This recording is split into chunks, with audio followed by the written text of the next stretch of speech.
शिक्षिका ने शिक्षक पर लगाया शारीरिक शोषण का आरोप।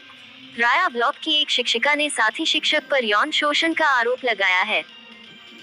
शिक्षिका का आरोप है कि शिक्षक ने पहले शादी का झांसा देकर उसके साथ शारीरिक संबंध बनाए और अब उसे पहचानने से भी इनकार कर रहा है।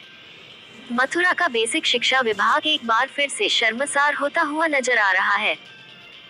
विभाग की ही एक शिक्षिका ने साथी शिक्षक पर बहला फुसलाकर पहले प्रेम संबंध बनाने और शारीरिक शोषण करने का आरोप लगाया है। शिक्षिका का आरोप है कि शिक्षक राया ब्लॉक पर तैनात है और कई शिक्षिकाओं को बहला फुसलाकर उनका शारीरिक शोषण कर चुका है। शिक्षिका का कहना है कि अब उसका फायदा उठाने के बाद शिक्षक उसे पहचानने से भी इनकार कर रहा है। शिक्षिका ने इस संबंध में बेसिक शिक्षा अधिकारी से शिकायत की है। इसके साथ ही शिक्षिका पूरे मामले की शिकायत लेकर पुलिस के पास भी पहुंची है। मथुरा उत्तर प्रदेश। ये video camera person Gaurav Krishna Goswami के साथ स्पेशल नेशनल ब्यूरो रिपोर्ट युवराज डॉक्टर केशव आचार्य गोस्वामी। को शोषण किया जाता है, मैं भी इसका शिकार हुई हूँ और मैं अपने पति से सेपरेट रहती हूँ और पारिवारिक विवाद डाइवोर्स के मैटर चल रहे थे, तो उन्होंने सारी जानकारी प्राप्त की और सहानुभूति जता के, दोस्ती का नाता जोड़ के, सिंपैथी दे के उसके बाद उन्होंने मुझे अपना लव प्रपोज़ल दिया, शादी के लिए प्रपोज़ल दिए, फ्यूचर लाइफ लॉन्ग मृत्यु तक शमशान तक साथ देने के दिए। उसके बाद उन्होंने मुझसे नज़दीकियाँ बढ़ाई और फिर संपर्क ख़त्म कर लिया और पकड़ में नहीं आए, पूरे विभाग में बदनामियाँ करा दी।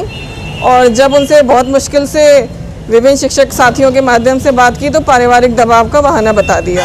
मेरी बदनामी लगातार करते रहे, विभाग में बहुत मेंटल टॉर्चर सहन करना पड़ा और जब मैंने खुद से छानबीन की तो पता चला वो पहले से ही शिक्षिकाओं के संग ऐसा करते हैं। मुझसे पहले 2 शिक्षिकाओं के संग ऐसा कर चुके हैं, लेकिन वो अनमैरिड थी, कोई ट्रांसफ़र करा के चली गई, किसी ने शादी कहीं और कर ली। अपनी बदनामी के डर से उन्होंने उस व्यक्ति के खिलाफ आगे किसी को जांच वगैरह को नहीं बढ़ाया। जब मुझे सारी बात मालूम हुई तब मैंने आगे और जांच की, इनकी माताजी से संपर्क किया, उनके भाई से संपर्क किया। उन लोगों ने कहा कि मुझसे बात करेंगे, लेकिन अपने लड़के की कमी जानने की वजह से वो पीछे हटते गए। मैंने बहुत कोशिश की बात करने की, खंड शिक्षा अधिकारी से भी शिकायत की थी, पूर्व में भी और वर्तमान खंड शिक्षा अधिकारी से भी। उन्होंने जब इन्हें बुलाया और इनसे बातचीत की और मैंने पुलिस की धमकी दी, साफ कहा कि मैं महिला थाने में शिकायत करूंगी और महिला आयोग को, तब इन्होंने ब्लॉक पर सभी लोगों के समक्ष स्वीकार किया, पूरे कार्यालय के समक्ष, कि मैं जो कह रही हूँ सच है। इन्होंने मुझे लव प्रपोज़ल और मैरिज प्रपोज़ल दिए थे और ख़ुद ये बैकफुट पे चले गए और मुझे बदनाम करा दिया पूरे विभाग में कि मैं खराब कैरेक्टर की हूँ। पूरे विभाग के सामने इन्होंने स्वीकार कर लिया, फिर भी विभाग के 4th क्लास 3rd क्लास कर्मचारियों द्वारा मुझे टॉर्चर करना, टीज करना बंद नहीं हुआ।